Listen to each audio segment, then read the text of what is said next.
नमस्कार बच्चों, मैं हूं आपकी बायोलॉजी मेंटर दिशा पामेचा। हम बात करते हुए आ रहे थे हमारे chapter molecular basis of inheritance के बारे में, जहां पर लास्ट क्लास में हमने कुछ इंपॉर्टेंट टर्म्स के बारे में डिस्कस किया था। हमने डीएनए के बारे में, आरएनए के बारे में, साथ ही में डीएनए और आरएनए को कौन बनाकर जाता है, न्यूक्लियोटाइड्स, उनके बारे में बात करी थी। न्यूक्लियोटाइड्स एक दूसरे से कैसे कनेक्टेड होते हैं, फॉस्फोडाइएस्टर बॉन्ड हमने बात करा था। साथ ही में हमने ये भी देखा था कि एक न्यूक्लियोटाइड से या फिर आपका जो शुगर है उससे आपका एक नाइट्रोजनस बेस कौन से बॉन्ड से कनेक्टेड होता है, ग्लाइकोसिडिक बॉन्ड से कनेक्टेड होता है, ये भी हम बात करके गए थे। हमने इन शॉर्ट पूरा का पूरा क्या बना लिया था, डीएनए का स्ट्रक्चर बना लिया था। यस और नो, एक फिजिकल लेवल पे तो स्ट्रक्चर बना ही लिया था। अब बात ये है कि हम डीएनए कर क्यों रहे हैं इतना। तो ये बात है भाई कि जो अपने साइंटिस्ट हैं उनको अभी तक ये समझ ही नहीं आ रहा था कि जो डीएनए है वही हमारा जेनेटिक मटेरियल है, और इसी को प्रूव करने के लिए वो बहुत सारे एक्सपेरिमेंट्स कर रहे थे। अब हमारे को ये पता है कि मिशर ने क्या किया था, एक एक्सपेरिमेंट किया था जहां पर उन्होंने सेल के न्यूक्लियस में से डीएनए को निकाला था। आ रही है बात समझ में? और जो भी उन्होंने सब्सटेंस निकाला उनके समझ के हिसाब से उन्होंने उसको क्या नाम दिया, न्यूक्लियन नाम दिया। ठीक है बात।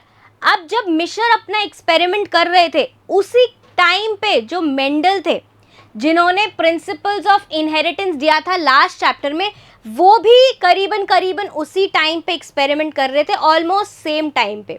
आ रही है बात समझ में? लेकिन दोनों के ही एक्सपेरिमेंट्स ये प्रूव ही नहीं कर पाए कि जो डीएनए है क्या वही जेनेटिक मटेरियल है। आ रही है बात समझ में? तो यहां पर क्या हो रहा है, जो मेंडल के एक्सपेरिमेंट्स थे वो तो क्रोमोसोमल लेवल पे आके रुक गए।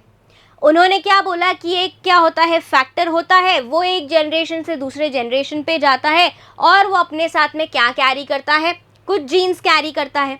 इसी को ही हम क्रोमोसोम्स बोल के गए थे। यस और नो?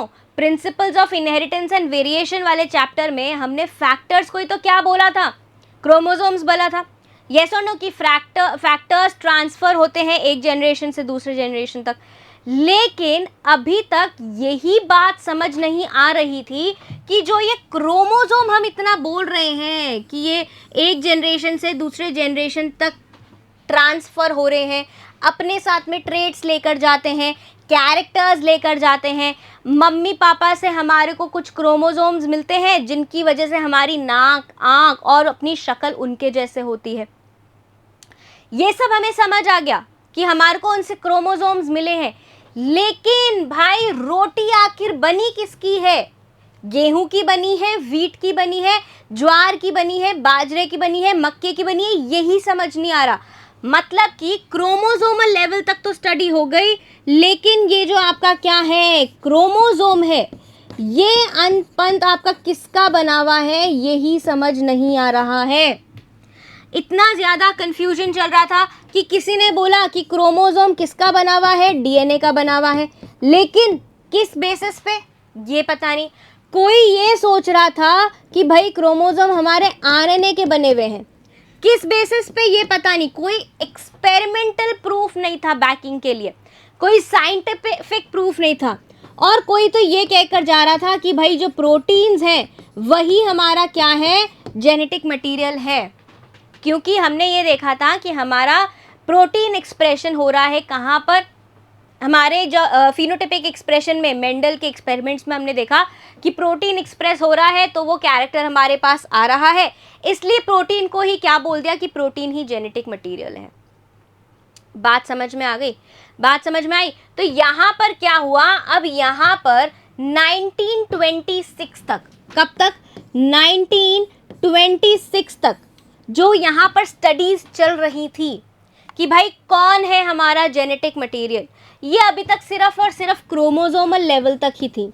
कहाँ तक थी? क्रोमोसोमल लेवल तक ही थी। आई बात समझ में? हमारे को या ये जो साइंटिस्ट थे इनको खुजली मच रही थी कि उनको ये पता करना है कि ये जो क्रोमोसोम बना हुआ है या आखिर बना हुआ किसका है, मतलब उनको किस लेवल पे जाना था, उनको जाना था मॉलिक्यूलर लेवल पे। किस लेवल पे, कि ये किन मॉलिक्यूल से मिलकर बना है, किस पे जाना था उनको, मॉलिक्यूलर लेवल पे जाना था। तो यही हमारे पास ऐसे ही कुछ स्टडीज के लिए कि भाई जेनेटिक मटेरियल हमारा कौन है, प्रोटीन है, आरएनए है, डीएनए है, और ये किसके बने हुए हैं, क्या इनका मॉलिक्यूल है, बेसिक स्ट्रक्चर क्या है, कोर क्या है इनका, ये पता करने के लिए बहुत सारे जो साइंटिस्ट थे उन्होंने एक्सपेरिमेंट किए। अब इनमें से एक साइंटिस्ट थे हमारे पास, कौन, फ्रेडरिक ग्रिफिथ, ठीक है। इन्होंने एक एक्सपेरिमेंट किया और इन्होंने बहुत ही बढ़िया एक मैजिकल चीज देखी। इनका एक्सपेरिमेंट पढ़ते हैं, आ जाओ। तो फ्रेडरिक ग्रिफिथ ने क्या लिया, फ्रेडरिक ग्रिफिथ ने एक लिविंग ऑर्गेनिज्म लिया। क्या लिया, लिविंग ऑर्गेनिज्म लिया, ठीक है। और ये लिविंग ऑर्गेनिज्म कौन था, ये एक बैक्टीरिया था। क्या था ये एक बैक्टीरिया था। अब इन बैक्टीरिया के साथ में फ्रेडरिक ग्रिफिथ ने 1928 में एक एक्सपेरिमेंट किया। अब यहाँ पर तुम्हारे को बताया हुआ है कि जो स्ट्रेप्टोकोकस न्यूमोनी है वो क्या कॉज करता है, न्यूमोनिया कॉज करता है। ये यहाँ क्यों बताया मैम, क्योंकि जब तुम आगे चैप्टर पढ़ोगे ह्यूमन हेल्थ एंड डिजीजेज, वहाँ तुम्हारे को पता चलेगा कि न्यूमोनिया एक बैक्टीरियल डिजीजेज है। तो थोड़ा सा अभी से ही पढ़ के चलो ना, यस और नो, वहाँ पे थोड़ा बर्डन कम होएगा, ठीक है। तो फ्रेडरिक ग्रिफिथ ने, या तुम इसको ग्रिफिथ ही बोल लो सिर्फ, ग्रिफिथ ने एक एक्सपेरिमेंट किया और किसके साथ में किया, स्ट्रेप्टोकोकस न्यूमोनी बैक्टीरिया के साथ में किया। आ जाओ इनके एक्सपेरिमेंट में बात करते हैं। तो हुआ क्या, फ्रेडरिक ग्रिफिथ ने ये बैक्टीरिया लिया और इस बैक्टीरिया के उनके पास में 2 स्ट्रेन्स थे। क्या थे, 2 स्ट्रेन्स थे। तो यहाँ पर हम लिख लेते हैं कि हमारे पास में स्ट्रेप्टोकोकस न्यूमोनिया था, ठीक है। आ रही है बात समझ में। और इसके हमारे पास में क्या थे, इसके हमारे पास में 2 स्ट्रेन्स थे, ठीक है। एक स्ट्रेन इनमें से था जो कि क्या बनाता था, स्मूथ एंड शाइनी कॉलोनी बनाता था। क्या बनाता था, स्मूथ एंड शाइनी कॉलोनीज बनाता था। जब इस बैक्टीरिया को, जब एस न्यूमोनी के एक स्ट्रेन को कहाँ ग्रो करा गया, एक पेट्री प्लेट के ऊपर, तो इसने कैसी बनाई कॉलोनीज, इसने बनाई बहुत ही स्मूथ कॉलोनी। कैसी बनाई, बहुत ही स्मूथ कॉलोनीज बनाई, ठीक है। आ रही है बात समझ में। दूसरा स्ट्रेन हमारे पास यहाँ कौन था, दूसरा स्ट्रेन हमारे पास था जो कि कैसी कॉलोनी बनाता था, रफ कॉलोनी बनाता था। कैसी कॉलोनीज बनाता था, रफ कॉलोनीज बनाता था। इसको भी किसके ऊपर ग्रो किया, एक मीडियम के ऊपर, न्यूट्रिएंट मीडियम पे ग्रो किया। और इसकी जब कॉलोनीज को बना के देखा तो इसने कैसे बनाई, रफ कॉलोनीज बनाई, स्मूथ कॉलोनीज नहीं बनाई। तो यहाँ पर क्योंकि ये क्या बना रहा था, क्योंकि ये हमारा जो बैक्टीरिया है वो स्मूथ और शाइनी कॉलोनीज बना रहा था, इसलिए इस स्ट्रेन को हमने क्या नाम दे दिया, एस स्ट्रेन नाम दे दिया। S for shiny and S for smooth, ठीक है। क्या नाम दे दिया, एस स्ट्रेन दे दिया, ठीक है। अब क्या होता है, तुम्हारे घर में कई बार एक कज़न होती है जो कि है ना मोटू सी होती है, गोलू सी होती है, तुम उसका क्या नाम रख देते हो, गोलू रख देते हो, येस और नो, है ना। या फिर तुम्हारा कोई फ्रेंड होता है, ठीक है, जो बहुत ही छोटा होता है हाइट में, उसका नाम तुम क्या रख देते हो, छोटू रख देते हो कि नहीं रख देते हो। तो ऐसे ही यहाँ पर जो ग्रिफिथ थे, उन्होंने, क्योंकि ये जो स्ट्रेन था ये स्मूथ और शाइनी कॉलोनीज बना के जाता था, तो इसका नाम क्या रख दिया, एस स्ट्रेन रख दिया। और जो स्ट्रेन हमारा रफ कॉलोनी बना के जाता था उसका नाम क्या रखेंगे भाई लोग, बता दो फटाफट से, क्या रखेंगे, आर स्ट्रेन रखेंगे। आर स्ट्रेन ही रखा उन्होंने, ठीक है। तो अब ये पता चला कि जो ये स्मूथ स्ट्रेन है, ये जो स्मूथ स्ट्रेन है, ये बहुत ही दिखने में तो अच्छा है, लेकिन ये कैसा है, पैथोजेनिक है। कैसा है, विर्युलेंट है, पैथोजेनिक है, मतलब कि ये डिजीज कॉज करता है, मतलब कि ये कैसा है, डिजीज कॉजिंग है, बीमारी करता है। आई बात समझ में, डिजीज कॉजिंग, इसको हमने और क्या बोला, विरुलेंट बोला या पैथोजेनिक बोला। और ये जो आर स्ट्रेन है, ये क्या नहीं करता, ये नॉन विरुलेंट है, नॉन विरुलेंट। ये दिखने में भले ही क्या हो, कड़वा हो, मतलब कि रफ है भले ही, करेला होता कड़वा है लेकिन सेहत के लिए अच्छा होता है, ये वही है करेला है। तो ये वाला जो स्ट्रेन है, आर स्ट्रेन, बनाता तो रफ कॉलोनीज है लेकिन कैसा है, नॉन विरुलेंट है। कैसा है, नॉन विरुलेंट है। ठीक है, बात समझ में आ गई। अब यहाँ पर एक बात और है कि भाई ये क्या बनाता है, स्मूथ शाइनी कॉलोनीज बनाता है, और वो कैसी कॉलोनीज बनाता है, रफ बनाता है। तो कुछ ना कुछ तो ऐसा हो रहा है ना जिसकी वजह से ये स्मूथ बन रही है कॉलोनीज।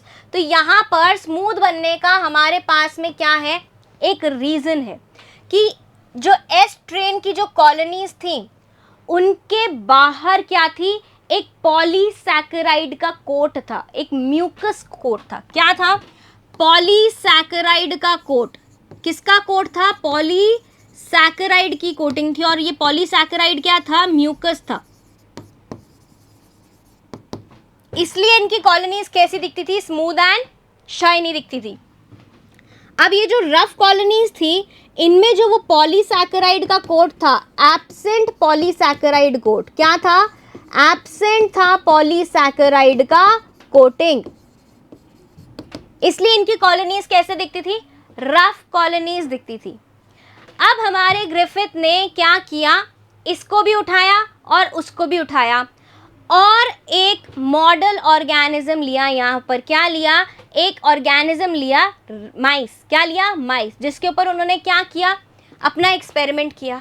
ग्रिफिथ ने करा क्या, ग्रिफिथ ने एक माइस लिया। ठीक है, पहले सबसे पहले तो उन्होंने क्या लिया, एक एस ट्रेन लिया।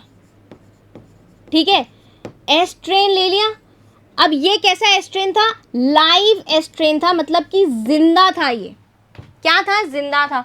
इस एस ट्रेन को उन्होंने किसके अंदर इंजेक्ट कर दिया, इस एस ट्रेन को उन्होंने एक लाइव माइस के अंदर इंजेक्ट कर दिया, जिंदा माइस के अंदर इंजेक्ट कर दिया। ठीक है, बात समझ में आ रही है। एस ट्रेन को जब जिंदा माइस के अंदर इंजेक्ट करा तो देखा गया कि जो माइस है वो बताओ क्या रहेगा, जिंदा रहेगा कि मर जाएगा।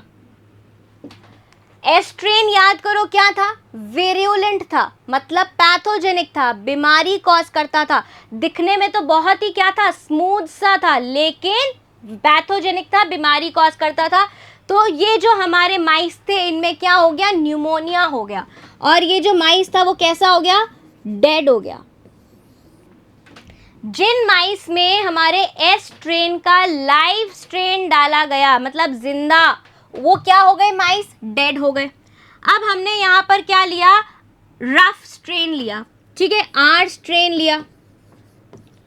आर स्ट्रेन को क्या करा, ये भी आर स्ट्रेन कैसा था, लाइव आर स्ट्रेन था। ठीक है, लाइव आर स्ट्रेन को कहाँ डाला गया, माइस के अंदर डाला गया। कहाँ डाला गया, माइस के अंदर डाला गया। और रिजल्ट क्या निकला, बताओ क्या निकलेगा रिजल्ट, सोच के बताओ क्या निकलेगा रिजल्ट। लाइव, माइस आपका मरा नहीं, माइस जिंदा था। ठीक है, तो ये बात हमारे को समझ आ गई कि जब एस ट्रेन से क्या किया, इंजेक्ट किया, तो माइस मर गया, मतलब उसमें क्या हो गया था, न्यूमोनिया हो गया था। और जो रफ स्ट्रेन है वो पैथोजेनिक नहीं है, बीमारी कॉज नहीं करता, और वो उसमें माइस क्या हुआ, जिंदा रहा। आई बात समझ में। अब एक एक्सपेरिमेंट में इन्होंने क्या लाया, ट्विस्ट लाया। क्या लाया, ट्विस्ट लाया। इनको ये देखना था कि अगर मैं इस एस स्ट्रेन को किल कर देता हूँ हीट से, क्या कर देता हूँ, हीट से अगर किल कर देता हूँ और फिर अगर माइस के अंदर डालता हूँ तो क्या होगा। तो इन्होंने ये किया। तो इन्होंने क्या किया, इन्होंने लिया हीट किल्ड, हीट से किल कर दिया। अपन क्या करते हैं, पानी को बॉईल करते हो ना आप लोग, क्यों करते हो, ताकि उसके अंदर जो भी बैक्टीरिया हैं, जो भी पैथोजेंस हैं, वो मर जाए हाई टेम्परेचर पे। तो ग्रिफिथ ने भी सेम टू सेम यही काम किया। उन्होंने क्या किया, हीट किल्ड एस स्ट्रेन लिया, और हीट किल्ड एस स्ट्रेन को उन्होंने किस में इंजेक्ट कर दिया, आपके माइस में इंजेक्ट कर दिया। अब आपको क्या लगता है यहाँ पर रिजल्ट क्या आया होगा, हीट से किलिंग कर दी माइस की। क्या कर दी, हीट से किलिंग। हीट से किलिंग कर दी किसकी, एस स्ट्रेन की, और माइस में डाल दिया। तो अब क्या होएगा, क्या रिजल्ट आना चाहिए, तो यहाँ पर ग्रिफिथ को क्या मिला, लाइव माइस मिला, माइस मरा नहीं। जबकि हमारा जो एस स्ट्रेन था वो कैसा था, विरुलेंट था, फिर भी वो मरा नहीं। आ रही है बात समझ में, बात समझ में आ रही है कि नहीं आ रही है। अब यहाँ पर इन्होंने क्या किया, ग्रिफिथ ने लिया हीट किल्ड स्ट्रेन। क्या लिया ग्रिफिथ ने लिया heat killed strain, S strain, heat killed S strain लिया और उसको मिक्स कर दिया किसके साथ में, उसको मिक्स कर दिया लाइव आर स्ट्रेन के साथ में। बात समझ आ रही है या नहीं आ रही है, ठीक है। क्या कर दिया इन्होंने, मिक्स कर दिया। अब इन्होंने कहा इसको मैं इंजेक्ट करूंगा माइस के अंदर, क्या करूंगा, इसको मैं इंजेक्ट करूंगा किसके अंदर, माइस के अंदर। और इनके हिसाब से तो रिजल्ट क्या आना चाहिए था, इन्होंने तो सोचा भाई मैंने जब यहाँ पर हीट किल्ड स्ट्रेन दिया था तब माइस जिंदा था, जब लाइव आर स्ट्रेन दिया तब माइस जिंदा था, अलाइव था दोनों केसेस में। तो यहाँ पर तो सेम ही तो कंडीशन है, सिर्फ मिक्स ही तो किया है, अलाइव रहना चाहिए। क्या रहना चाहिए, अलाइव रहना चाहिए। लेकिन रिजल्ट था बहुत ही ज़्यादा शॉकिंग। रिजल्ट क्या आया, जो माइस था वो आपका क्या हो गया, डेड हो गया। माइस कैसा मिला, डेड माइस मिला। ग्रिफिथ बहुत ज़्यादा शॉक हो गए कि ये माइस डेड कैसे हो गया, मैंने तो क्या लिया था लाइव आर स्ट्रेन, उससे भी लिविंग रहता है माइस, मरता नहीं है, और हीट किल्ड लिया उससे भी लिविंग था, मरता नहीं है, तो यहाँ पे तो मरना नहीं चाहिए था, लेकिन माइस मर गया उनका। अब अगर हमारे को मान लो कोई बीमारी हो जाती है, हमें अगर कोई बीमारी हो जाती है तो हम क्या करते हैं, जाके ब्लड टेस्ट कराते हैं, और ब्लड टेस्ट कराते तो हमें पता चल जाता है कि हमारे ब्लड में कौन सा पैथोजन है, यस और नो, पता चलता है कि नहीं पता चलता, लैबोरेटरी में जाके टेस्टिंग कराते हैं। तो ग्रिफिथ ने भी वही दिमाग लगाया, यहाँ से क्या किया उन्होंने, डेड माइस से जो भी बैक्टीरिया निकला उसके अंदर से वो निकाला। ठीक है, आ जाओ देखते हैं। तो यहाँ पर क्या था, अगर हम इन केसेस को, अगर हम क्या करेंगे, इन केसेस को नंबरिंग दे देते हैं, ये first, second, third and fourth case में हमारे पास शॉकिंग रिजल्ट आया था। तो फोर्थ केस वाले माइस को इन्होंने लिया, कौन से माइस को लिया इन्होंने, फोर्थ केस वाले डेड माइस को इन्होंने लिया। ठीक है, डेड माइस को इन्होंने लिया, और इस डेड माइस में से इन्होंने क्या किया, बैक्टीरिया को आइसोलेट किया।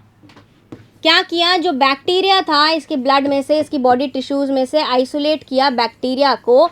और जब इन्होंने बैक्टीरिया आइसोलेट किया तो इनको पता चला कि ये तो क्या निकल गया भाई, हमारा लाइव एस स्ट्रेन निकल गया। क्या निकल गया, live S strain. Live S strain तो उन्होंने डाला ही नहीं था, उन्होंने तो हीट किल्ड एस स्ट्रेन डाला था और लाइव आर स्ट्रेन डाला था। और मिला कौन, जो मर गया था, जिसको हमने किल करके डाला था, वो हमारे को मिला इस डेड माइस में से। तो इस पूरे एक्सपेरिमेंट में से जो ग्रिफिथ है उन्होंने ये डिसाइड किया कि जो हमारा डेड एस स्ट्रेन था, इसका जो भी जेनेटिक मटेरियल है, इसका जो भी क्या है जेनेटिक मटेरियल है, वो किसने ले लिया, वो ले लिया हमारे किसने, लाइव आर स्ट्रेन ने, लाइव आर स्ट्रेन ने ले लिया। अब ये जो डेड एस स्ट्रेन वाला जो क्या है हमारा जेनेटिक मटेरियल है, वो कहाँ आ गया, वो आ गया लाइव एस स्ट्रेन में। और लाइव एस स्ट्रेन ने क्या बनाना स्टार्ट कर दिया, स्मूथ कॉलोनीज बनाना स्टार्ट कर दी, smooth and shiny colonies, virulent बन गया। और साथ ही में क्या कॉज करने लग गया, माइस में न्यूमोनिया कॉज करने लग गया, जिसके वजह से माइस मर गया। तो ये जो प्रोसेस हुआ है कि जो कुछ इधर से उधर चला गया है, इसको क्या बोला ग्रिफिथ ने? इसको ग्रिफिथ ने बोला ट्रांसफॉर्मिंग प्रिंसिपल। क्या बोला? कुछ ऐसा गया है इधर से उधर जिससे कि जो हमारा आर स्ट्रेन है, नॉन विरुलेंट स्ट्रेन, जो कि हमारा अच्छा बच्चा था, वो क्या हो गया? बिगड़ गया है। क्या हो गया? ये ट्रांसफॉर्मिंग प्रिंसिपल की वजह से बिगड़ गया है। Transforming principle. बात समझ आ रही है कि नहीं आ रही है? ग्रिफिथ का एक्सपेरिमेंट समझ आया? तो ग्रिफिथ ने बोला कि ये जो ट्रांसफॉर्मिंग एक्सपेरिमेंट है, इसी में ही कुछ क्या है? झोल है। हमारे को देखना पड़ेगा कि ये जो ट्रांसफॉर्म हुआ है बैक्टीरिया, इस प्रोसेस को उन्होंने क्या बोला ग्रिफिथ ने? ये जो प्रोसेस हुआ है जहां पर आपका लाइव आर स्ट्रेन क्या बन गया है? विरुलेंट बन गया है। इसको उन्होंने क्या बोला है? ट्रांसफॉर्मेशन। यही क्या था? मैजिकल था कि कैसे एक लाइव आर स्ट्रेन क्या बन गया है? लाइव एस्ट्रेन में ट्रांसफॉर्म हो गया है। मतलब उसने अपना शक्ल बदल लिया है। वो हीरो जो शुरू में तो बहुत ही अच्छा रहता है, लेकिन लास्ट में जाके तुम्हें पता चलता है कि वही विलन है। ये वो केस हुआ है यहाँ पे। एकदम क्या हो गया है? बदल गया है सब कुछ। तो यहाँ पर अब ये कंक्लूड किया गया कि भाई कोई ट्रांसफॉर्मिंग प्रिंसिपल है जो कि ट्रांसफर हुआ है from dead S strain to live R strain, जिसकी वजह से जो आर स्ट्रेन है वो कैसा हो गया है? एस्ट्रेन जैसा बन गया है। स्मूथ कॉलोनी, शाइनी कॉलोनीज देता है, विरुलेंट हो गया है और निमोनिया करता है। लेकिन अभी भी यहाँ पर एक्सपेरिमेंट में कमी है। बताओ क्या? कुछ ट्रांसफर हुआ है ये तो पता चला है, लेकिन क्या ट्रांसफर हुआ है ये नहीं पता चला, और जो ट्रांसफर हुआ है वो किससे बना है ये भी नहीं पता चला। बात समझ आई कि नहीं आई? चलो फटाफट से एक बार एनसीईआरटी वाला ग्रिफिथ का एक्सपेरिमेंट देख लेते हैं। तो यहाँ पर हमारे पास में क्या है? एस न्यूमोनिया की हमारे पास में क्या थी? 2 कॉलोनीज थी, राइट? 2 स्ट्रेन्स थी। एक strain smooth and shiny colony बनाता था, यस और नो? यस। और दूसरा स्ट्रेन क्या बनाता था? रफ कॉलोनीज बनाता था। आ रही है बात समझने? आ रही? ठीक है। तो जो स्मूथ एंड शाइनी कॉलोनीज बनाता था उसको हमने क्या बोला? एस स्ट्रेन बोला। और जो रफ कॉलोनीज बनाता था उसको क्या नाम दे दिया? आर स्ट्रेन दे दिया। जो एस स्ट्रेन था वो क्या बनाता था? म्यूकस का एक कोटिंग बनाता था, एक पॉलीसैकेराइड की कोटिंग बनाता था, जिससे कि उसकी कॉलोनीज कैसे दिखती थी? चिकनी चिकनी, शाइनी शाइनी दिखती थी। एंड जो आर स्ट्रेन था वो कोई पॉलीसैकेराइड का कोट नहीं बनाता था, म्यूकस कोट नहीं बनाता था, और वो क्या था? कैसा था? रफ था। अब इन्होंने एक एक्सपेरिमेंट किया। एस स्ट्रेन को, लिविंग एस स्ट्रेन को माइस में डाला और देखा कि माइस क्या हो गया? मर गया था। क्योंकि हमारा जो ये माइस स्ट्रेन था ये कैसा था? ये कैसा था हमारा माइस स्ट्रेन? स्मूथ स्ट्रेन हमारा कैसा था? विरुलेंट था। कैसा था? विरुलेंट था। क्या कॉज करता था? न्यूमोनिया कॉज करता था। क्या कॉज करता था? न्यूमोनिया कॉज करता था। और आर स्ट्रेन कैसा था? नॉन विरुलेंट था और न्यूमोनिया नहीं कॉज करता था। न्यूमोनिया नहीं कॉज करता था। बात समझ आ रही है कि नहीं आ रही है? सो जब आर स्ट्रेन डाला माइस के अंदर तो माइस मरा नहीं, मतलब ये कैसा था? नॉन विरुलेंट था। ठीक है। अब इन्होंने क्या किया? एस स्ट्रेन को, जो विरुलेंट स्ट्रेन था, उसको हीट से मार दिया, उबाल उबाल के हीट से मार दिया, और फिर उस मिक्सचर को किसके अंदर डाल दिया? माइस के अंदर डाल दिया। और देखा थोड़े टाइम बाद माइस तो जिंदा है, अभी भी फर्क नहीं पड़ा। एस स्ट्रेन डाला लेकिन हीट से मरा हुआ था, माइस के अंदर डाल दिया, क्या हुआ? माइस जिंदा है। ठीक है। फिर उन्होंने दिमाग लगाया कि भाई मैं ये जो मरा हुआ है और इसको मिक्स कर देता हूँ आर स्ट्रेन के साथ में, इससे भी माइस लाइव था, इससे भी माइस लाइव था, दोनों को मिक्स करके डालूंगा तो भी माइस तो लाइव रहना चाहिए। लेकिन माइस क्या हो गया? माइस मर गया, माइस डेड हो गया। मतलब यहाँ पर तो क्या हुआ है? कुछ ना कुछ तो गड़बड़ हुई है, कुछ ना कुछ तो क्या हुआ है? घोटाला हुआ है। मतलब कुछ ना कुछ यहाँ पर बदला है। क्या बदला है? कुछ ना कुछ तो यहाँ पर ट्रांसफॉर्म हुआ है, किसी ने तो अपना रूप बदला है। आ रही है बात समझ में? तो ये क्या है? डायग्राम बना के दिया है जहाँ पे तुम्हारे को रफ स्ट्रेन और हीट के स्मूथ स्ट्रेन को डाला है माइस के अंदर, और माइस क्या हो गया? मर गया। जो कि बाकी एक्सपेरिमेंट के ऑब्जर्वेशन के हिसाब से तो जिंदा रहना चाहिए था, वो यहाँ मर गया। ठीक है, अब ग्रिफिथ ने सोचा कि मैं क्या करूँ, माइस तो मर गया, अब मरे हुए माइस का क्या करेगा, वो मरा हुआ माइस वो लेकर आया और उसमें से क्या निकाले, लाइव बैक्टीरिया निकाले। क्या निकाले, लाइव बैक्टीरिया निकाले। और लाइव बैक्टीरिया में से क्या मिले हमारे को, आर स्ट्रेन मिले। तो डेड माइस में से क्या मिला ग्रिफिथ को, ऐसे स्ट्रेन्स मिले जो कि क्या हो चुके थे, ट्रांसफॉर्म हो चुके थे। आर स्ट्रेन जो थे वो ट्रांसफॉर्म्ड हो गए थे, किससे, हीट किल्ड एस स्ट्रेन से। जो आर स्ट्रेन थे उन्होंने एस स्ट्रेन का क्या ले लिया, जीन ले लिया। क्या हुआ यहाँ पर, देखो क्या हुआ, अब ये एक मिक्सचर था यहाँ पर, ठीक है, ये एक मिक्सचर था, ठीक है, मान लो ये एक मिक्सचर है, इस मिक्सचर के अंदर अपन देखते हैं क्या हो रहा है। ठीक है, इस मिक्सचर को अपन बड़ा करके देखते हैं यहाँ पर कि हुआ क्या होगा एक्चुअली। तो यहाँ पर इन्होंने क्या क्या डाला है ये भी लिख लेते हैं। हमारे पास में हीट किल्ड एस स्ट्रेन है कि नहीं है भाई, बिल्कुल है। ठीक है, और साथ ही में कौन है हमारे, साथ ही में हमारे पास में लाइव आर स्ट्रेन है, रफ स्ट्रेन है। ऊपर से हम देखें तो ये माइस मरना नीचे, पर माइस मर गया। ठीक है, तो अब जब इन्होंने क्या देखा, डेड माइस के अंदर देखा, ठीक है, मिक्सचर इन्होंने किस में डाला था, डेड माइस में डाला था। तो डेड माइस में हुआ क्या होगा मैं बताती हूँ, चलो यहाँ पर। तो यहाँ पर अब हमारे पास में ये डेड माइस था, ठीक है, अब यहाँ पर तुम्हारे पास में एक, यहाँ पर ब्लड में क्या है, जो एस स्ट्रेन मर गया है, ये क्या है, एस स्ट्रेन का जेनेटिक मटेरियल है। ठीक है, ये क्या है, एस स्ट्रेन का जेनेटिक मटेरियल है, एस स्ट्रेन का जेनेटिक मटेरियल है। ठीक है, और यहाँ पर कौन है तुम्हारे पास में, live R strain, live R strain, live R strain. अब ये जो जेनेटिक मटेरियल है ना, ये क्या हुआ, ये चले गए हमारे किसके अंदर, लाइव आर स्ट्रेन के अंदर, ऐसे यहाँ पे आ गए। ठीक है, ऐसे आ गए लाइव आर स्ट्रेन के अंदर। अब लाइव आर स्ट्रेन क्या हो गया, इस प्रोसेस को हम बोलते हैं ट्रांसफॉर्मेशन। ठीक है, ये क्या है हमारा, ये हमारा लाइव आर स्ट्रेन है। लेकिन हुआ क्या है, इसके अंदर जो जेनेटिक मटेरियल है ना, वो किसका है, वो एस स्ट्रेन का है।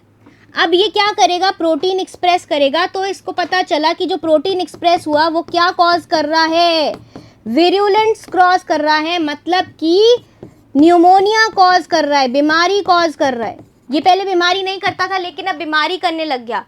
अब जब इसने क्या बनाई, इसने कॉलोनीज बनाई, तो ये पहले तो कैसी बनाता था, रफ कॉलोनी बनाता था, लेकिन अब रफ कॉलोनी के ऊपर क्या हो गया, एक हमारे पास में क्या आ गई है, स्मूथ कोटिंग आ गई है म्यूकस की। तो ये कैसी बनाने लग गया कॉलोनीज, स्मूथ कॉलोनीज बनाने लग गया। कैसी कॉलोनीज बनाने लग गया, स्मूथ कॉलोनी बनाने लग गया। मतलब कि ये क्या हो गया, ट्रांसफॉर्म हो गया।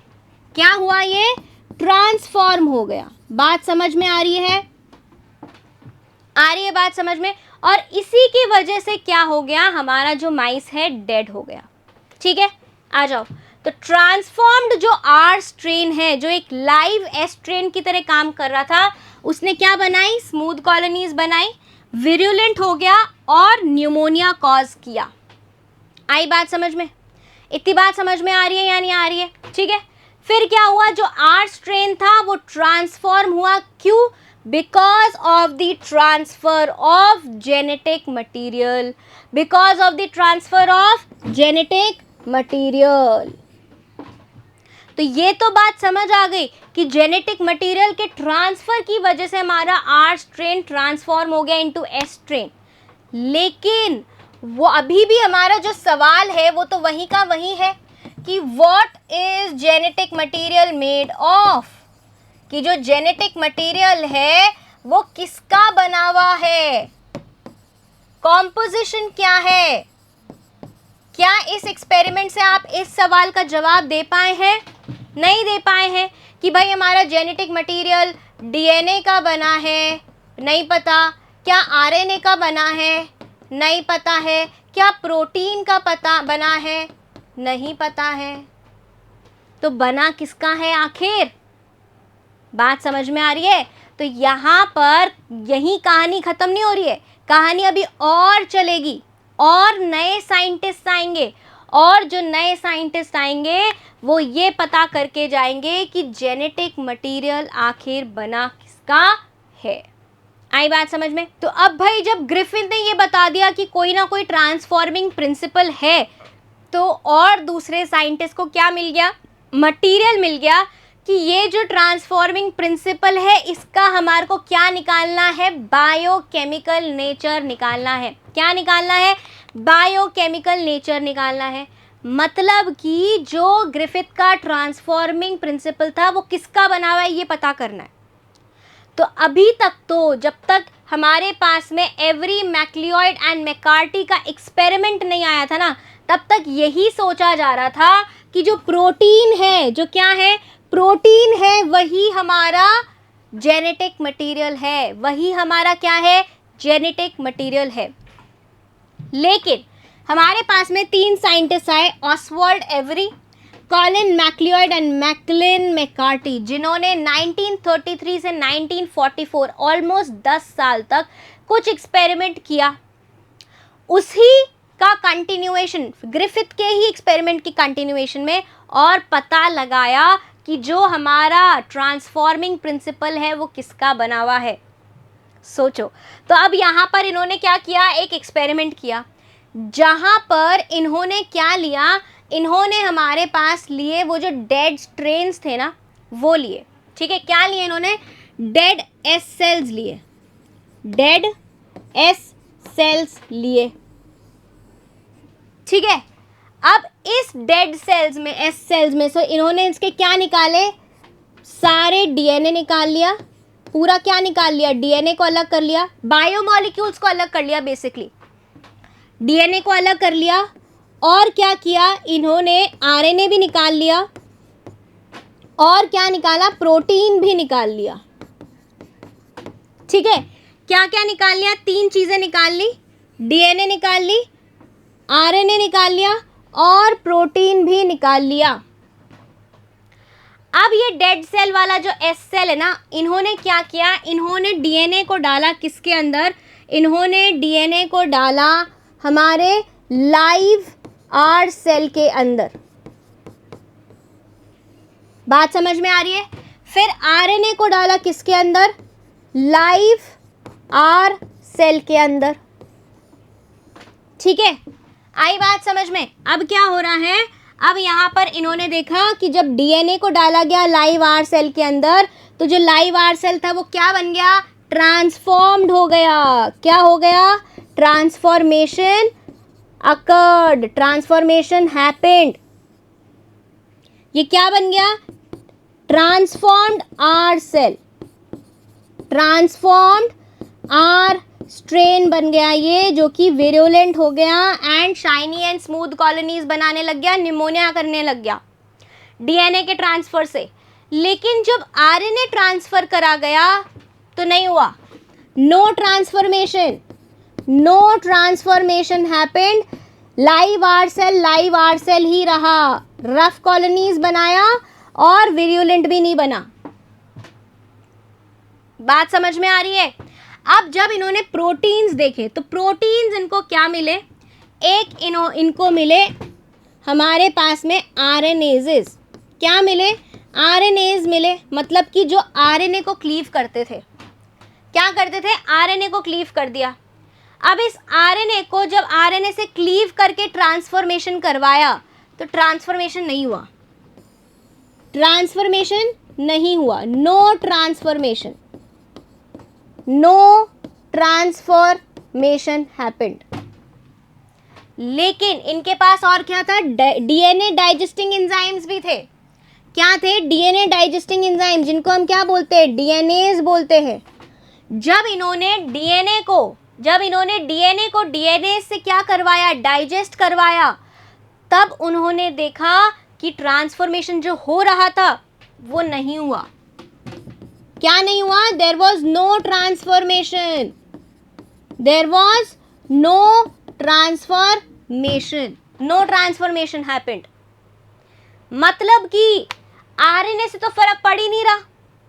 आरएनए को सही डाला तो भी ट्रांसफॉर्मेशन नहीं हुआ, आरएनए को तोड़ के डाला तो भी ट्रांसफॉर्मेशन नहीं हुआ। लेकिन जब डीएनए को सही डाला था तो ट्रांसफॉर्मेशन हुआ। लाइव आर सेल ट्रांसफॉर्म हो गया इनटू एस्ट्रेन। लेकिन जब डीएनए को ट्रीट कर दिया, कट कर दिया डीएनए से, ट्रांसफॉर्मेशन नहीं हुआ। किसकी तरफ जा रहा है इशारा? डीएनए की तरफ जा रहा है। किसकी तरफ जा रहा है इशारा? डीएनए की तरफ जा रहा है कि जो मटेरियल ट्रांसफर हुआ है, जिसको ट्रांसफॉर्मिंग प्रिंसिपल बोला जा रहा है, वो क्या है? डीएनए ही है। तो एक बार एक्सपेरिमेंट देख लेते हैं। यहाँ पर क्या हुआ? यहाँ पर हमारे पास में हीट किल्ड एस सेल्स लिए गए, इनसे इनके क्या निकाले गए? बायोमोलिक्यूल्स निकाले गए। डीएनए निकाला, आरएनए निकाला, प्रोटीन निकाला। बात समझ में आ रही है? फिर उन्होंने क्या किया? डीएनए लिया, डीएनए को डाला लाइव आर सेल्स में और विरुलेंट सेल्स बन गए।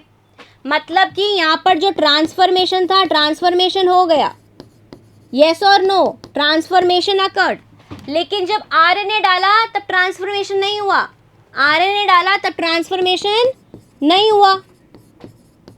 और प्रोटीन भी तो था हमारी रेस में, प्रोटीन भी तो था हमारी रेस में। तो जब प्रोटीन को डाला तब भी ट्रांसफॉर्मेशन नहीं हुआ। अभी तक तो हम यही सोच रहे थे ना कि प्रोटीन होगा शायद जेनेटिक मटेरियल। प्रोटीन को भी डाल दिया तब भी ट्रांसफॉर्मेशन नहीं हुआ।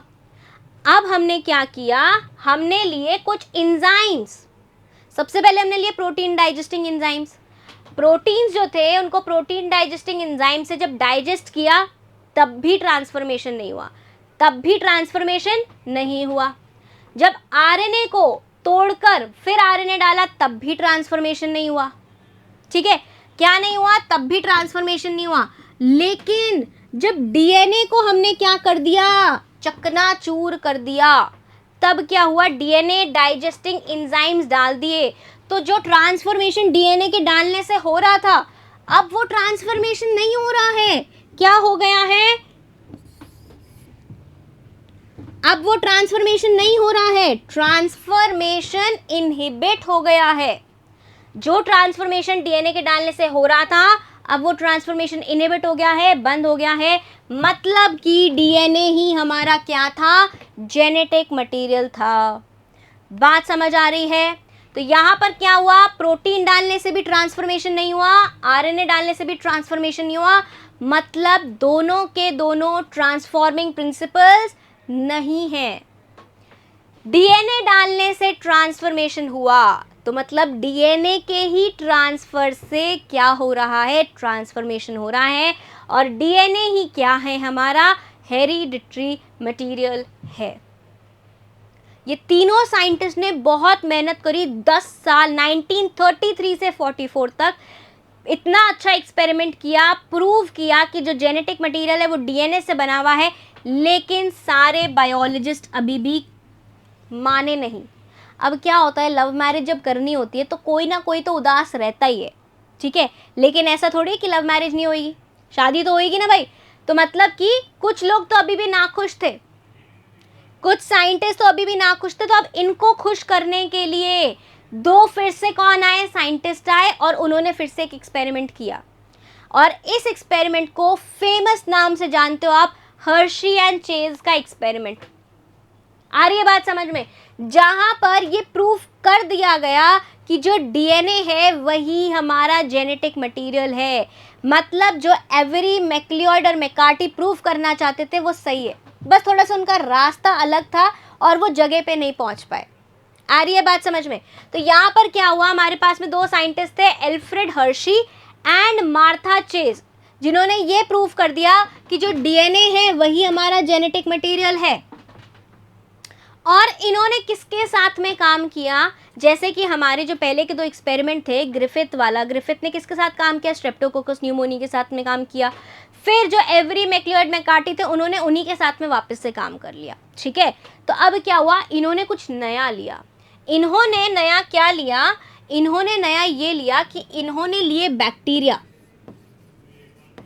क्या लिया इन्होंने? इन्होंने लिए बैक्टीरिया और इन्होंने लिए बैक्टीरियोफाजेस। इन्होंने क्या लिए? बैक्टीरियोफाजेस लिए। अब मुझे पता है कि आपको ये बैक्टीरियोफाजिस पहले नाम से प्रॉब्लम नहीं है, दूसरे नाम सुन के पसीने छूट रहे होंगे कि भाई ये कौन सी नई बला आ गई। रुको, तो यहाँ पर क्या है, यहाँ पर ये जो बैक्टीरियोफाजिस है ना, इनको सिंप्लीफाई करते हैं, आसान कर देते हैं बिल्कुल, कि बैक्टीरियोफाजिस कौन है, वायरस है। कौन है, वायरस है। तो आप कहोगे मैम इनको वायरस ही बोल देते, क्यों बैक्टीरियोफाज बोल के बैक्टीरिया के साथ में और रख के इसको कंफ्यूज कर रहे हो। तो भाई वायरस में ये वो वायरस हैं जो किसको इन्फेक्ट करते हैं, बैक्टीरिया को इन्फेक्ट करते हैं। किसको मारते हैं, बैक्टीरिया को। तो जो वायरसेस बैक्टीरिया को इन्फेक्ट करते हैं उनको क्या बोलते हैं, बैक्टीरियोफाजिस बोलते हैं। बात समझ आ रही है कि नहीं आ रही है, बात समझ आ रही है, यस और नो। तो हमारे पास में अगर एक हम जनरल स्ट्रक्चर देखें वायरस का, तो ये वायरस का क्या होता है, प्रोटीन कोट होता है, फिर उसकी नेक होती है ऐसी यहाँ पर, ठीक है, और फिर उसकी ऐसे पैर होते हैं जिनसे वो खड़ा रहता है, ठीक है, होल्ड करता है, अटैचमेंट बनाता है। और इस वायरस प्रोटीन कोट जो है, इसके अंदर इसका क्या होता है, इसके अंदर इसका जेनेटिक मटीरियल होता है। आ रही है बात समझ में, ये क्या है इसका जेनेटिक मटीरियल।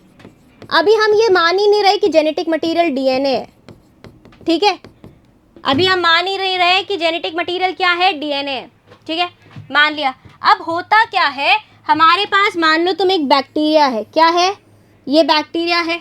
अब बैक्टीरिया पे क्या आ गया, बैक्टीरियोफाज आ गया, मतलब वायरस आ गया। कौन आ गया, वायरस आ गया, और ये ऐसे खड़ा है, वायरस ऐसे अटैच कर जाता है, ठीक है। फिर वायरस जब आता है तो ये क्या करता है, अपना जो जेनेटिक मटीरियल है ना, ये बैक्टीरिया के अंदर डाल देता है।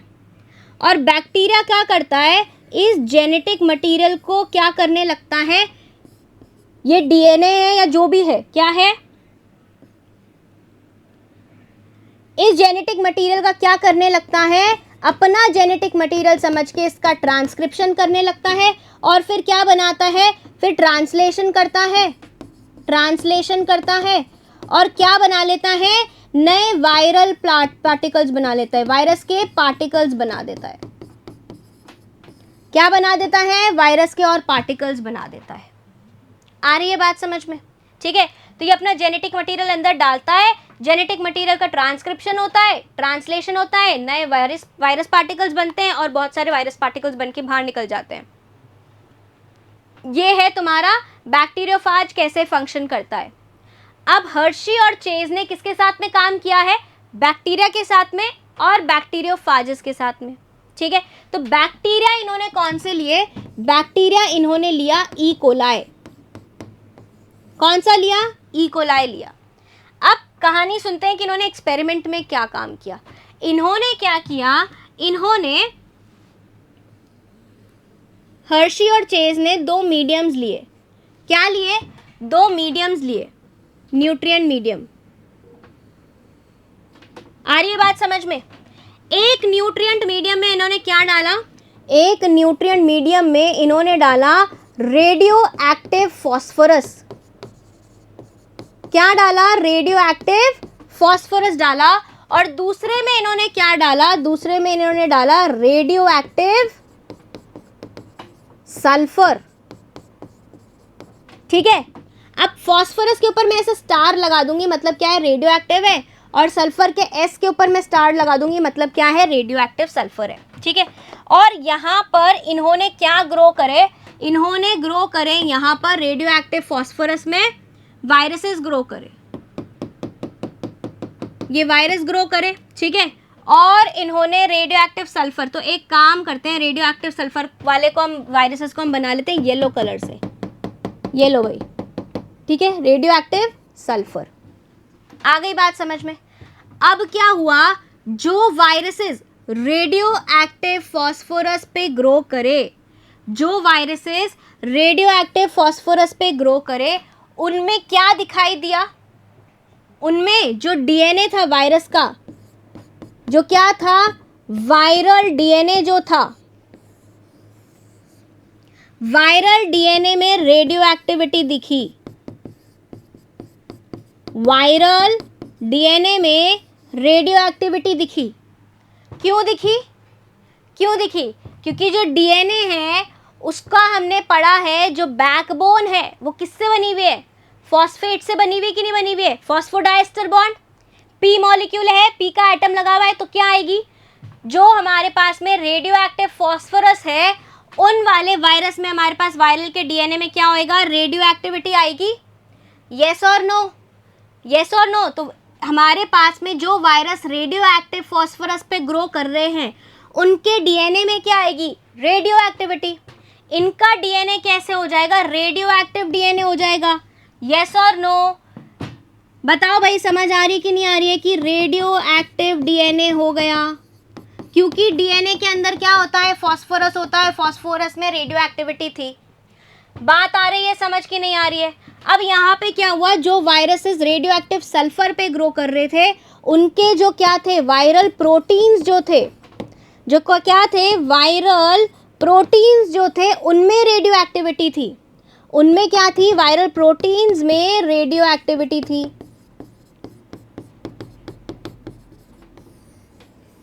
ठीक है, क्यों, क्योंकि प्रोटीन्स के अंदर तो क्या होता है, हमारा सल्फर होता है। प्रोटीन्स के अंदर हमारा क्या होता है, सल्फर होता है। मीथियोनेन में सल्फर होता है कि नहीं होता है, यस और नो। तो हमारे पास में जो प्रोटीन्स थे उनमें क्या आई, रेडियो एक्टिविटी आई। तो हमारे को क्या मिले, रेडियो एक्टिव प्रोटीन्स मिले। क्या मिले, radio active proteins, radio active proteins. बात समझ आ रही है कि नहीं आ रही है। लेकिन जहां रेडियो एक्टिव फॉस्फोरस था, क्या वहां प्रोटीन्स में रेडियो एक्टिविटी आएगी, नहीं आएगी। तो यहाँ पर कैसे प्रोटीन्स थे, नॉर्मल प्रोटीन्स थे। और जहां पर रेडियो एक्टिव सल्फर था, क्या वहां पर डीएनए में रेडियो एक्टिविटी आएगी, नहीं आएगी। तो यहाँ पर क्या था, नॉर्मल डीएनए। बात आ रही है समझ की नहीं आ रही है। अभी हमने लास्ट क्लास में क्या पढ़ा था कि डीएनए की बैकबोन किससे बनी होती है, फॉस्फोडाइस्टर बॉन्ड से बनी हुई होती है, पूरी जुड़े हुए होते हैं। Sugar sugar sugar sugar sugar, पूरे न्यूक्लियोटाइड्स किससे जुड़े हुए होते हैं, न्यूक्लियोटाइड चेन किससे बनी हुई होती है, जॉइन होती है फॉस्फोडाइस्टर बॉन्ड से।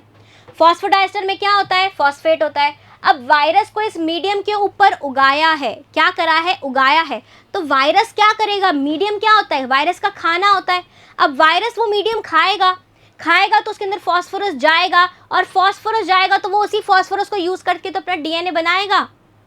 तो डीएनए कैसा हो जाएगा, डीएनए में रेडियो एक्टिव फॉस्फोरस है, तो डीएनए पे भी तो रेडियो एक्टिविटी आ जाएगी। यस और नो। तुम क्या खाते हो, तुम सब्जियां खाते हो, प्रोटीन्स खाते हो, कार्बोहाइड्रेट्स खाते हो, यस और नो। उन्हीं से ही तो तुम्हारा क्या बनता है, जेनेटिक मटीरियल बनता है। या जेनेटिक मटीरियल अपने आप मैजिक से बन जाता है, नहीं ना। तुम जो खा रहे हो उसी से तो तुम्हारा बनेगा। तो जैसा तुम खाओगे वैसे ही तुम्हारा क्या बनेगा, जेनेटिक मटीरियल बनेगा। यस और नो। तो यहाँ पर भी तो यही हो रहा है, वायरस भी तो क्या कर रहा है, न्यूट्रिएंट मीडियम को खा रहा है। तो जब वो रेडियो एक्टिव फॉस्फोरस वाला खा रहा है तो फॉस्फोरस उसका डीएनए में असेंबल हो रहा है। तो डीएनए कैसे होएगा, रेडियो एक्टिव डीएनए होएगा। लेकिन प्रोटीन में तो फॉस्फोरस होता ही नहीं है, तो प्रोटीन नॉर्मल रहेगा। ऐसे ही बात हुई कि जब उसने रेडियो एक्टिव सल्फर खाया तो रेडियो एक्टिव सल्फर से रेडियो एक्टिव प्रोटीन्स बने।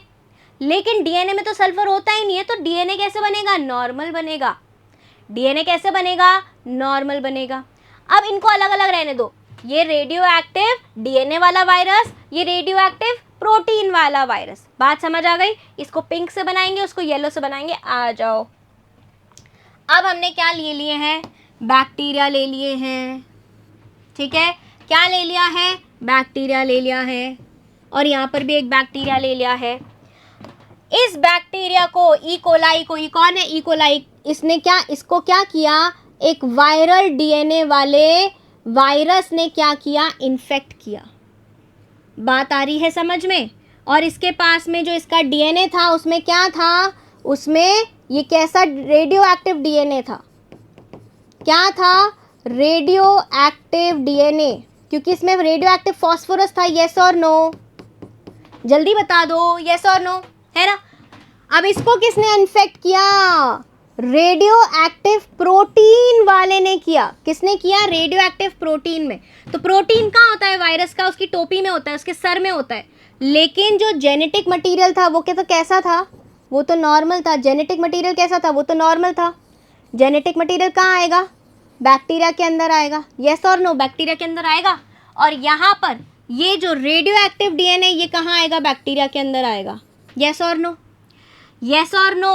अब इनका क्या होएगा, इस जेनेटिक मटेरियल का क्या होएगा, ट्रांसक्रिप्शन होएगा, ट्रांसलेशन होएगा, क्या बनेंगे? बनेंगे क्या? रेडियो एक्टिव प्रोटीन्स बनेंगे, रेडियो एक्टिव प्रोटीन्स बनेंगे। और रेडियो एक्टिव प्रोटीन्स बनने के वजह से जो बैक्टीरिया होगा वो कैसा हो जाएगा? रेडियो एक्टिव हो जाएगा। बैक्टीरिया में क्या दिखेगी? रेडियो एक्टिविटी दिखेगी। क्या दिखेगी? रेडियो एक्टिविटी, क्योंकि रेडियो एक्टिव डीएनए वायरस का radio active DNA, radio active viral DNA transfer हुआ है। यस और नो? यस और नो? तो बैक्टीरिया क्या करेगा? ट्रांसक्रिप्शन करेगा, ट्रांसलेशन करेगा, अपना ही जेनेटिक मटेरियल समझ के रेडियो एक्टिव प्रोटीन बनाएगा। बैक्टीरिया में क्या दिखेगी? रेडियो एक्टिविटी दिखेगी। बात समझ आ रही कि नहीं आ रही है? लेकिन जो ये रेडियो एक्टिव प्रोटीन वाला वायरस है, ये भी अपना क्या देकर जा रहा है? ये भी अपना देकर जा रहा है क्या? हमारा डीएनए देकर जा रहा है। जब डीएनए दिया तो इस बैक्टीरिया के अंदर भी क्या होगा? ट्रांसक्रिप्शन होएगा, ट्रांसलेशन होएगा। लेकिन बैक्टीरिया में क्या नहीं दिखी? बैक्टीरिया में रेडियो एक्टिविटी नहीं दिखी। क्यों नहीं दिखी भाई?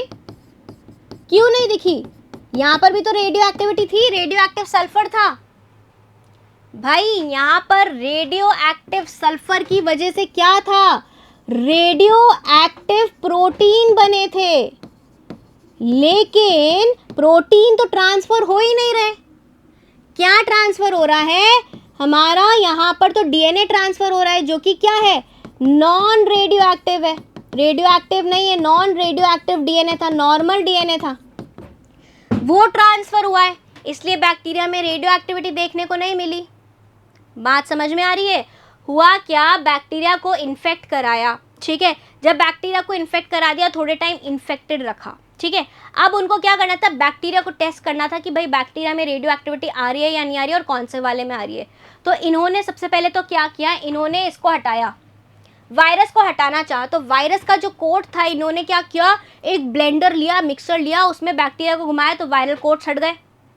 और वायरस पार्टिकल को हटाने के लिए इन्होंने क्या किया? सेंट्रीफ्यूगेशन कर दिया। वायरस पार्टिकल को हटाने के लिए इन्होंने क्या किया? सेंट्रीफ्यूगेशन कर दिया, तो वायरस पार्टिकल भी हट गए, कोट भी हट गया। तो कोट की वजह से जो क्या आ रही थी? रेडियो एक्टिविटी आती। जो वायरस का कोट होता है वो अगर यहाँ रह जाता तो रेडियो एक्टिविटी आती ना, क्योंकि जो सर है आपके वायरस का वो तो प्रोटीन से बना है, और प्रोटीन के अंदर क्या थी? रेडियो एक्टिविटी थी। तो अगर हम कोटिंग को नहीं हटाते तो क्या होता? रेडियो एक्टिविटी दिखती। कंफ्यूजन होता है एक्सपेरिमेंट में, यस और नो? तो क्या किया? हमारे वायरस के कोटिंग को भी हटाया ताकि क्या नहीं दिखे? रेडियो एक्टिविटी नहीं दिखे। और कोई अगर वायरस पार्टिकल अटैच्ड भी है उसको भी सेंट्रीफ्यूगेशन से हटा दिया। और फिर देखा, फिर टेस्ट किया कि बैक्टीरिया में रेडियो एक्टिविटी आ रही है या नहीं आ रही है। तो जिन वायरसेस को रेडियो एक्टिव फॉस्फोरस पे ग्रो किया था, उन वाले बैक्टीरिया में तो क्या था? जिन बैक्टीरिया को उन्होंने अटैक किया था, जिन बैक्टीरिया को रेडियो एक्टिव डीएनए वायरस ने इन्फेक्ट किया था, उसमें रेडियो एक्टिविटी थी। लेकिन जिन बैक्टीरिया को उन वायरस ने अटैक किया जो कि रेडियो एक्टिव सल्फर पे ग्रो करे थे, उनमें रेडियो एक्टिविटी नहीं थी। मतलब कि हमारे किस में रेडियो एक्टिविटी आ रही है? डीएनए में आ रही है, क्योंकि डीएनए में तो फॉस्फोरस है। मतलब कि वायरस ने बैक्टीरिया को क्या ट्रांसफर किया है? अपना जेनेटिक मटेरियल ट्रांसफर किया है, डीएनए ट्रांसफर किया है, क्योंकि डीएनए में क्या होता है? फॉस्फोरस होता है। बात समझ आ रही है कि नहीं आ रही है? तो इस हर्शी एंड चेज एक्सपेरिमेंट से हमारा क्या प्रूव हो गया? कि DNA is the genetic material, right. तो यहाँ पर क्या हुआ? वायरस को ग्रो करा गया, कौन से मीडियम पे? With radio active phosphorus. बात समझ आ रही है? दूसरे बैच में वायरस को ग्रो करा गया on radio active sulphur, radio active sulphur. फिर इन वायरसेस को जब क्या किया गया? जब इन वायरसेस को देखा गया तो इन वायरसेस में प्रोटीन में कोई रेडियो एक्टिविटी नहीं थी, जबकि डीएनए में क्या थी? रेडियो एक्टिविटी थी, क्योंकि डीएनए में ही क्या होता है? फॉस्फोरस होता है, और यहाँ पर फॉस्फोरस में रेडियो एक्टिविटी थी। जबकि इन वायरसेस में देखा गया कि इन वायरसेस में रेडियो एक्टिव प्रोटीन था, लेकिन डीएनए नॉर्मल था, डीएनए में कोई रेडियो एक्टिविटी नहीं थी, क्योंकि यहाँ पर क्या था, रेडियो एक्टिव सल्फर था। डीएनए में सल्फर नहीं होता, इसलिए डीएनए में रेडियो एक्टिविटी नहीं थी। अब जब हमारे पास में रेडियो एक्टिव फाजेस ने ई कोलाई को क्या किया, इन्फेक्ट किया, तो वो उनके ऊपर जाके अटैच हो गए। क्या हो गए, अटैच हो गए। उन्होंने अपने वहाँ पे क्या करा, अपना डीएनए अंदर फेंक दिया और अपने आप को वहाँ अटैच करके बैठ गए। अब जब अटैच करके बैठ गए, ये तुम्हारा बैक्टीरिया है, मैंने तुम्हारे को बताया कि ये क्या है, वायरस पार्टिकल है, और ये वायरस पार्टिकल जब ये पूरा अंदर जाता है तो अपना पूरा कोट ऐसे छोड़ देता है। तो इस कोटिंग को हटाने के लिए क्या किया हमने, एजिटेशन किया, किसके अंदर, ब्लेंडर के अंदर। और कुछ पे तो ऐसे वायरस के सर चिपके हुए थे, तो सर को हटाने के लिए क्या किया, सेंट्रीफ्यूगेशन किया। क्या किया, सेंट्रीफ्यूगेशन किया। तो viral quotes were removed from bacteria by agitating in Blender, blender में घुमा दिया तो वायरल कोट्स हट गए, और वायरल पार्टिकल्स को हटाया किससे, सेंट्रीफ्यूगेशन से। आ रही है बात समझ में। फिर जो बैक्टीरिया इन्फेक्ट करे गए थे वायरसेस से जिनके अंदर रेडियो एक्टिव प्रोटीन था, वो रेडियो एक्टिविटी शो ही नहीं करे, they were not radioactive. जिन बैक्टीरिया को उन वायरसेस ने अफेक्ट किया या अटैक किया जिनके अंदर प्रोटीन में रेडियो एक्टिविटी थी, उन बैक्टीरिया ने क्या नहीं दिखाया, रेडियो एक्टिविटी नहीं दिखाई। जबकि दिस इंडिकेट्स कि जो प्रोटीन थे वो एंटर ही नहीं हुए वायरस से बैक्टीरिया में। बात आ रही है समझ में। और जो बैक्टीरिया को इन्फेक्ट करा गया उन वायरसेस से जिनके अंदर रेडियो एक्टिव डीएनए था, उनमें रेडियो एक्टिविटी मिली। तो इसका मतलब क्या हुआ कि this indicates that DNA was the material that was passed from the virus to the bacteria. बात समझ आ रही है कि नहीं आ रही है। तो यहाँ पर क्या हुआ, DNA is the genetic material that pass from virus to bacteria, ये प्रूव हो गया। बात समझ आई। तो आ जाओ डायग्राम देखते हैं अब यहाँ पर। तो हमारे पास में क्या है, यहाँ पर ये वाला जो वायरस है, ये वाला जो बैक्टीरियोफाज है, इसको ग्रो किया हमने रेडियो एक्टिव सल्फर के ऊपर। वो जो है हमारे पास में, इसको हमने ग्रो किया रेडियो एक्टिव फॉस्फोरस के ऊपर। बात आ रही है समझ में। अब हुआ क्या, जब ये ग्रो हुआ और इसने इन्फेक्ट किया बैक्टीरिया को, तो बैक्टीरिया में कोई भी क्या नहीं दिखी, रेडियो एक्टिविटी नहीं दिखी। लेकिन जब उसको सेंट्रीफ्यूज किया तो वो जो सुपरनेटेंट है ना, जो ऊपर रह जाता है, जब सेंट्रीफ्यूगेशन करते हैं तो आधी हैवी चीज़ें नीचे सेटल हो जाती है, लिक्विड ऊपर रह जाता है।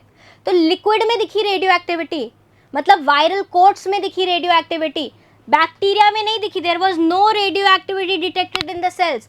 कहाँ दिखी radioactivity, detected in the supernatant. यहीं अगर हम बात करें रेडियो एक्टिव फॉस्फोरस वाले वायरसेस की, तो उनके इन्फेक्टेड बैक्टीरिया में क्या दिखी, detected radioactivity in cells and no radioactivity in supernatant. क्योंकि आपका जो डीएनए था, डीएनए में जो फॉस्फोरस था उसमें आपकी रेडियो एक्टिविटी थी, और फॉस्फोरस आपके प्रोटीन्स में नहीं होता है। मतलब कि अगर वायरस से रेडियो एक्टिविटी ट्रांसफर हुई है, जब फॉस्फोरस को रेडियो एक्टिव किया गया है और फॉस्फोरस डीएनए में होता है, मतलब कि डीएनए आया है वायरस से बैक्टीरिया के पास में, जंग खत्म हुई। यहाँ से हम आज एक मैसेज लेके जाते हैं कि इन सभी साइंटिस्ट ने एक बहुत बड़ा रोल प्ले कर लिया है आपको और हमें समझाने के लिए कि डीएनए ही हमारा जेनेटिक मटेरियल है। बात समझ आ रही कि नहीं आ रही है, ठीक है। तो भाई ये थी कहानी कि कैसे जेनेटिक मटेरियल का पता चला कि जेनेटिक मटेरियल तुम्हारा डीएनए है। बात समझ में आ रही है। अब तुमने देखा होगा कि कुछ वायरसेस भी होते हैं, अपन ने लास्ट क्लास में बात करी थी कि कुछ वायरसेस होते हैं जिनमें जेनेटिक मटेरियल आरएनए होता है, लेकिन वहाँ हमने एक स्टेटमेंट और बोली थी कि डीएनए मोस्टली लिविंग ऑर्गेनिजम्स में क्या होता है, मोस्टली लिविंग ऑर्गेनिजम्स में DNA is the genetic material. फिर से एक सवाल उठता है, आखिर क्यों डीएनए ही मोस्टली जेनेटिक इंफॉर्मेशन होती है इन ऑर्गेनिजम्स। तो इसका जवाब ढूंढेंगे अपनी नेक्स्ट क्लास में। मिलते हैं आपसे वहीं, तब तक के लिए बाय बाय।